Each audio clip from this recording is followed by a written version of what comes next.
Valentine's Day, Black History Month, the environment, and TCal basketball results are all up next on the Panther Morning News.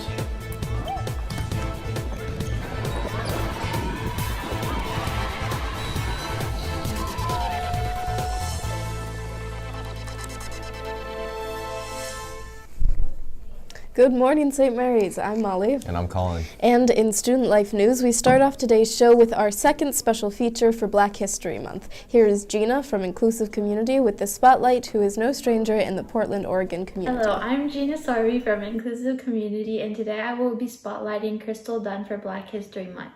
Crystal Dunn is an American soccer player who plays for the U.S. national women's team and for the Portland Thorns in the National Women's Soccer League. She was born on July 3, 1992 in New Hyde Park, New York, U.S.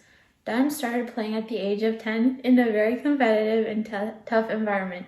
Due to her growth mindset, she accelerated in the sport quickly and began to play with regional and national teams, even winning a state title. In 2010, Dunn attended the University of North Carolina, Chapel Hill, where she was a starter as a freshman. Dunn went on to train with the women's U.S. national team, and she continued to play college soccer, even bringing her to win the NCAA championship. In addition to playing for a variety of women national teams, Dunn made the women's squad for the 2019 World Cup in France, which they won. Although the U.S. national team welcomed Dunn with open arms, Dunn has felt isolated, being one of the few African-American women's soccer players. Even though she wore the same jersey as everyone, she still felt different. Dunn has always made a point to play for all young African-American girls and showing and proving that they belong in the sport and encouraging them to go on and reach their goals. Although Dunn acknowledges that improvements have been made for African-American players over the years, there is still a long way to go. There is still a stigma about the qualities that African-American girls possess in sports.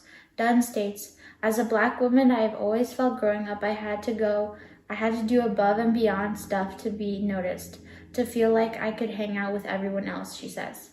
"I tried to implement so many different things in my game so that I'm not just known for my speed. It's a stereotype that Black players are just really fast. But at the end of the day, I want to be skilled. I want to be technical. I want to have a vision, and that's what I've always tried to promote in my game. Not relying on one thing, but just being able to outwork players in so many different ways." Thank you. Candy grams are being sold today during lunch and A Block, so make sure to stop by and get some for Valentine's Day. And come join us for the brown bag tomorrow at lunch. The topic will be Growing Up Black in America. We hope to see you there. Let's head over to Studio B, and we have Pepper and Emily with a message of the school's environmental club with an important message. Hey St. Mary's, I'm Pepper. And I'm Emily, and we are with the Environmental Club. Today we are going to be talking about some of the environmental impacts of the fast fashion industry and some more sustainable alternatives to common consumer habits. First things first, you might be wondering what fast fashion really is. This is when brands, the most infamous one being Shein, rapidly produce mass amounts of low-quality clothing to keep up with micro-trends that have a fast turnover. This is typically done in sweatshops and through child labor in developing countries in order to keep prices low. Employees are paid far below a living wage, and their working conditions are extremely dangerous. Purchasing from brands like this encourages this horrible treatment of humans and allows for more and more clothing waste to pile up in our landfills. Right now, about 85% of all clothes end up burned or in a landfill, but this will only get worse if we continue our habits of overconsumption to keep up with micro-trends. These trends have been proven to last for very short periods of time, which just result in those clothes being sent to landfills or filling up thrift stores with poor quality clothing. Shopping secondhand or thrifting is one way to reduce your impact on the environment. If you wish to participate in certain trends, start by looking at a thrift store or on a website like Depop, where you can find higher quality items for a reasonable price.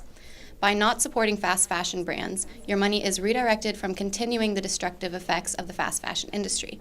Right now, the fashion industry produces 10% of all global emissions, which is more than international flights and shipping combined. Furthermore, low-quality items release microplastics and other toxic waste into the water supply when they are produced and every time they are washed. The best option for all of us to reduce our consumption of clothing items and our reliance on trends. Try to find new ways to mix and match the clothes you already own to create your personal style. You can also learn how to upcycle your clothes to give them a new life. This allows you to be unique and help prevent our environment and future. So next time you are looking to buy some clothes, think about the impact your actions have on the people and the environment. Now back to announcements. Thank you, Pepper and Emily. And now here is Taryn with your Panther Athletics. Attention all students, official track practice has started. Practice starts at 3:30 on the track for all those interested. Please see Mr. Lawson, Mr. Rogers, Mr. Moen, or Mr. Sutphin if you have any questions. And in T-Cal basketball playoffs last night, first here at home on Hagler Court, the number 4 seed St. Mary's hosted number 5 seed John Sweat. The Panthers dominated the game from beginning to end with the 61-27 win. Leading the way for the Panthers, Marley Richard with 11 points and Nia Thompson had a double-double with 18 points and 10 rebounds. The Panthers travel to Salesian tomorrow night in the semifinals. Then up in Vallejo, the men's team faced the SPSV Bruins, where they were eliminated in the first round. CJ Baltrip led the way for St. Mary's with 31 points. The guys await their opponent for NCS, which comes out on Sunday.